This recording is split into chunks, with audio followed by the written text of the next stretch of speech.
Pangalawa po mga kapatid sa Islam na palatandaan na mahal ng Allah ang tao ay ayasta'milahu Allahu fil istikthari min anwa'il a'malis salihah.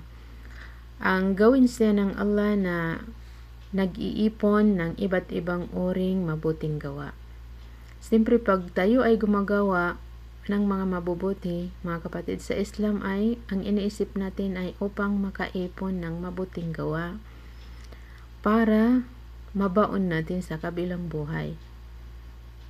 Para makaipon tayo ng maraming mabuting gawa. Kaya anuman ang kaya nating gawin ay gawin natin. Anuman ang kaya nating sabihin ay huwag tayo magtipid.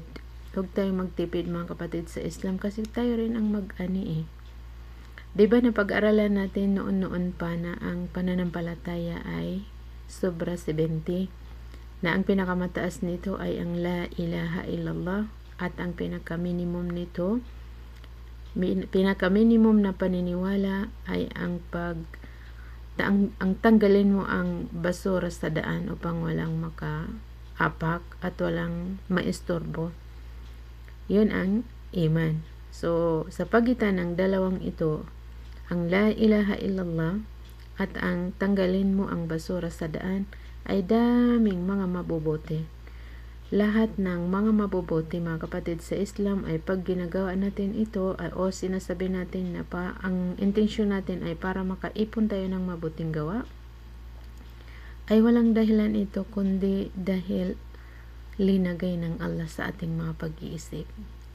Linagay ito ng Allah sa ating mga pag-iisip kasi wala tayong kayang gawin, wala tayong kayang isipin na mabuti.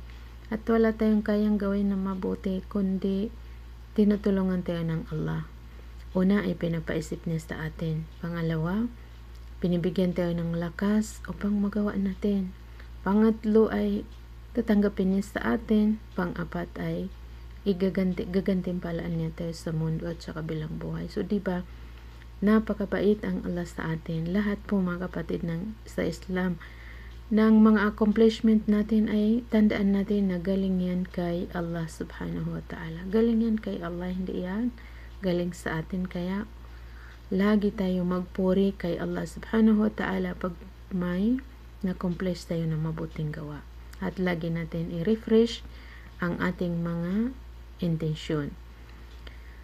Ano ang tinatawag na mga mabubuti? Ang mga mabubuti mga kapatid sa Islam ay lahat ng dumudulot ng kabutihan sa kapwa nating tao. Lahat ng dudulot ng kabutihan sa mga nilalang ay tinatawag na bir, na ipinag-utos sa atin na pagtulong-tulungan natin yan. Sabi ng Allah, wa ta'awanu 'alal birri wat taqwa. Magtulong-tulungan kayo sa bir. Lahat ng dudulot o bubunga ng kabutihan sa mga nilalang ay obligado na tulungan natin ang gumagawa ng mabuti sa abot ng kaya natin. Wat taqwa, at lahat ng trabaho na bubunga ng takot o di kaya lalakas doon ang takot natin kay Allah, ay obligado sa atin na suportahan natin, obligado sa atin na itulong natin kung ano ang kaya natin. Ano ang proof mga kapatid sa Islam? Sinabi po ng Allah sa banal na Quran sa Surah At-Tawbah verse 71. Ito na ang proof. وَالْمُؤْمِنُونَ وَالْمُؤْمِنَاتُ بَعْضُهُمْ أَوْلِيَاءُ بَعْضٍ يَأْمُرُونَ بِالْمَعْرُوفِ وَيَنْهَوْنَ عَنِ الْمُنكَرِ وَيُقِيمُونَ الصَّلَاةَ وَيُؤْتُونَ الزَّكَاةَ وَيُطِيعُونَ اللَّهَ وَرَسُولَهُ أُولَئِكَ سَيَرْحَمُهُمُ اللَّهُ إِنَّ اللَّهَ عَزِيزٌ حَكِيمٌ. Ibig sabihin, wal mu'minuna wal mu'minat, at ang mga mananampalatayang mga kalalakihan at ang mga mananampalatayang mga kababaihan. Kadalasan mga kapatid sa Islam ay ang binabanggit lang ng Allah ay ang mga lalaki at under na tayo doon. Ibig sabihin, understood na kasama tayo doon. Pero sa verse na ito ay binanggit din ng Allah ang mga kababaihan para hindi tayo magtampo at para matiyak natin sa ating mga sarili na parihas lang ng gantimpala ang lalaki at saka babae. Parihas lang sila ng gantimpala sa mga mababanggit dito na mga practice o di kaya mga trabaho. Ang mga mananampalatayang mga lalaki at mga mananampalatayang mga babae, ba'duhum awliya o ba'd, ay ang iba sa kanila ay kaalyado ng iba. Awliya, kaalyado, supporter ng iba. Ibig sabihin ay ang mga mananampalataya, lalaki man o babae, ay nagsusuportahan sila, nagtutulungan sila. Hindi sila nag-aaway-away, hindi sila nagsisiraan. Kasi ang pagsisiraan, mga kapatid, sa Islam ay kaninong pag-uugali. Pag-uugali po yan ng mga hypocrite. Pag-uugali ng mga hypocrite at pag-uugali ng mga makasalanang tao at pag-uugali po yan ng syaitan. Ang totoong mga mananampalataya ay nagsusuportahan, nagtutulong-tulungan sila. Kaalyado ng isa ang isa. Ano ang mga trabaho ng mga mananampalataya? Sabi ng Allah, ya'muruna bil ma'ruf. Ipinagbabawal nila ang mabuti. Ipinag-uutos nila ang mabuti. Ipinag-uutos nila ang mabuti, na ang pinakamalaking mabuti ay ang tawhid, na yun ang la ilaha illallah. Itinuturo nila sa mga tao ang tawhid, ang pagsamba kay Allah na nag-iisa. Wa yanhawna 'anil munkar, at ipinagbabawal nila ang masama o karumaldumal, na ang pinakamalaking masama, mga kapatid, sa Islam ay ang shirk, Ang pangunahing mabuti na ipinag-utos natin ay ang la ilaha illallah, at ang pangunahing masama na ipinagbabawal natin sa mga tao ay ang shirk, ang pagsamba ng ibang Diyos maliban kay Allah.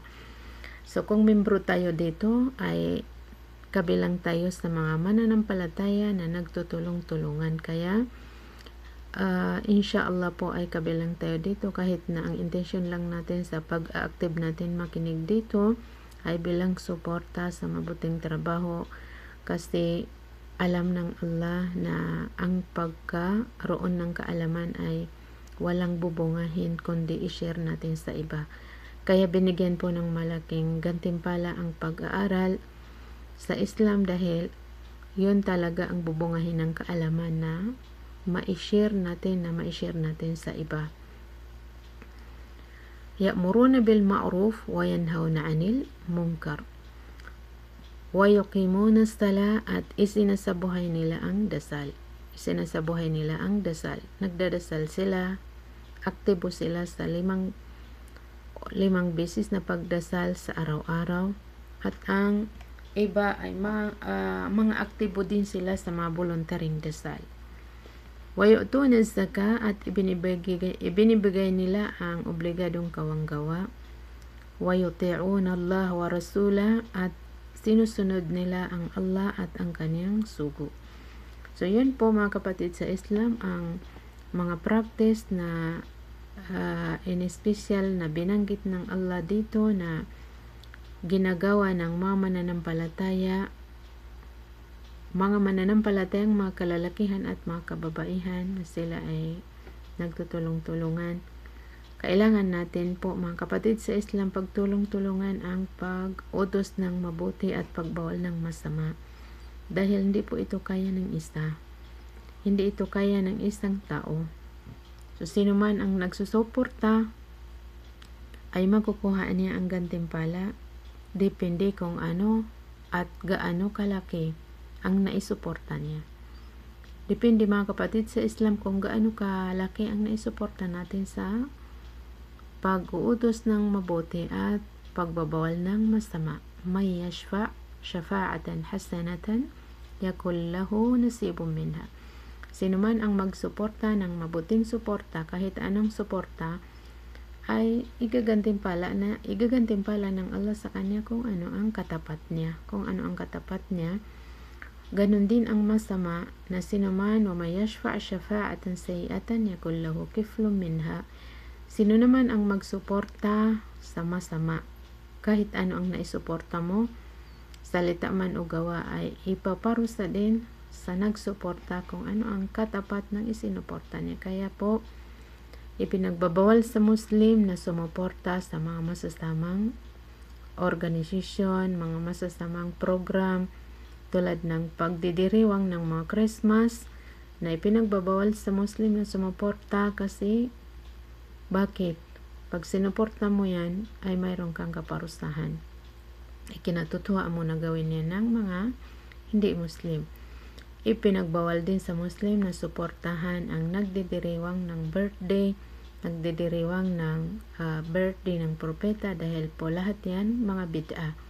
Kahit na hindi ka gumagawa ng innovation, pag sinusuportahan mo, tinutulungan mo maghanda ng pagkain ang mga nagdidiriwang, tinutulungan mo sila mag-decorate, nakikisabay ka sa kanila, bilang kaibigan o bilang kamag-anak ay kabilang ka din sa kanila.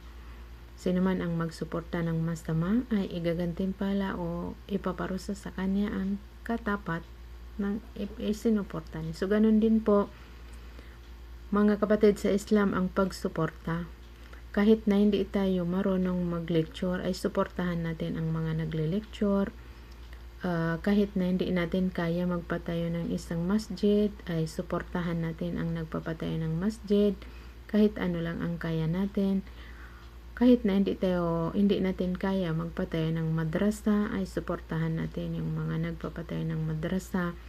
Kung ano po ang kaya natin, kasi walang mawawala, walang maliligaw na tulong natin, kundi igagantimpala ng Allah sa atin ang katapat ng naisuporta natin. Suportang trabaho o suportang salita ay napakahalaga po yan. Kasi yun ang pagka-mananampalataya natin, na ang mga mananampalatayang mga kalalakihan at kababaihan sa ng Allah ay nagtutulong-tulungan sila, nagsusuportahan sila, kaalyado ng isa ang isa, kaalyado ng iba ang iba. Saan? Sa pag-uutos ng mabuti at pagbabawal ng masama. At isinasabuhay nila ang dasal at binibigay nila ang obligadong kawanggawa at sinusunod nila ang Allah at kanyang sugo. Ibig sabihin, ginagawa nila ang mga utos ng Allah at ginagawa nila ang mga utos ng kanyang sugo. Ang mga pangunahing mga utos ng Allah, mga kapatid sa Islam, ay ang 5 pillars of Islam at ang 6 pillars of faith. Ang sugo naman ng Allah ay tumulong tayo na mabuhay ang sunnah ni Propeta Muhammad sallallahu alaihi wasallam at mamatay ang bid'ah. Mamatay ang bid'ah, yun po ay karapatan ng sugo sa atin. Karapatan ng sugo sa atin na buhayin natin ang kanyang turo, buhayin natin ang kanyang sunnah at tumulong tayo upang mawala ang mga inobasyon. Dahil pag may ipinanganak na inobasyon ay may namatay na sunnah. Subhanallah. Maraming nakakalat sa social media, lalo na sa Facebook, na mga inobasyon na ginawa ng mga kalaban ng Islam. Minsan kalaban ng Islam, minsan naman hindi totally kalaban, subalit may mga personal interest upang gumawa ng mga hindi totoong hadith para lang dumami ang kanyang followers, o di kaya para lang makapagsalita siya ng bagong issue. Kaya yun ay personal interest na para lang sa kanya, na sinasadya niya na gumagawa siya ng hindi totoong hadith. So, kailangan po natin sugpuin sa abot ng kaya natin ang mga ganito, dahil nasisira niya ang sunnah ni Propeta Muhammad sallallahu alaihi wasallam. At kung mananahimik tayo, ay anong mangyayari sa sunnah ng propeta? Mawawala sa mga susunod na taon. Unti-unti mawawala, tulad ng pagkawala ng totoong katuruan ni Jesus, peace be upon him.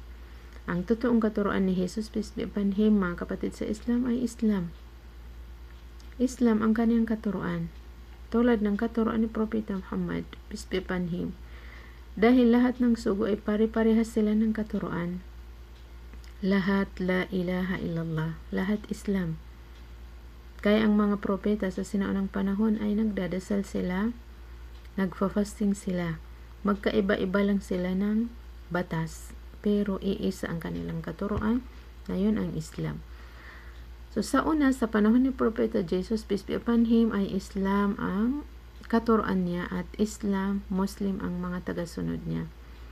So noong nawala siya ay unti-unti napalitan ang kaniyang katuruan, kaya hindi lang nawala kundi nabaliktad na ngayon ay ito ang practice ng mga Christian na naging Diyos si Jesus, naging anak ng Diyos, kung ano-ano ang ginawa nila na naitanim sa kalooban ng maraming tao, na naligaw ang daming mga tao dahil sa bunga ng pagkawalang alam sa relihiyon. So iyan po mga kapatid sa Islam ang binunga ng hindi nila inalam, hindi nila itinuro, hindi sila nagtulong-tulungan upang ituro sa mga tao ang totoong katuruan ni Jesus, peace be upon him. Sumabay sila sa uso. Sumabay po sila sa uso hanggang sa nawala ang katuruan ni Jesus, peace be upon him. Nawala ang Islam sa kanila. So ngayon, ano ang kanilang belief? Ang layo ng katuruan ni Jesus sa belief nila ngayon. Kailanman ay hindi itinuro ni Jesus, peace be upon him, na sambahin siya o di kaya siya ay anak ng Allah. Ang itinuro niya sa kanya ay ang Islam. Sambahin ang Allah dahil yun ang katotohanan. Inna Allah Rabbi wa Rabbukum fa'buduhu, hada siratun mustaqim. Yun ang katuruan ni Jesus. Inna Allah Rabbi wa Rabbukum, sa katotohanan ay ang Allah ang aking Rabb at inyong Rabb. Kaya sambahin niyo dahil yun ang matuwid na daan. Yun ang katuruan ni Jesus, peace be upon him, kabilang sa katuruan niya. So nawala nang dahil sa hindi pag-aral ng mga tagasunod niya. So kung hindi po natin ngayon itutuwid ang katuruan ni Propeta Muhammad, peace be upon him, ay maaari magaya din naman ng mga tao sa nasusunod na generation ang nangyari sa mga Christian. Naligaw sila sa tamang daan. So sino ang mananagot? Ang mananagot mga kapatid sa Islam ay tayo. Pananagutan natin yan sa harap ng Allah subhanahu wa ta'ala. Kaya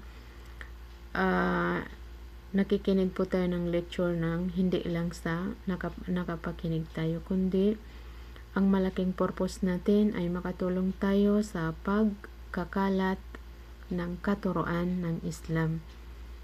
Tumutulong tayo, gusto natin makatulong na maunawaan ng mga tao ang totoong katuruan ng Islam.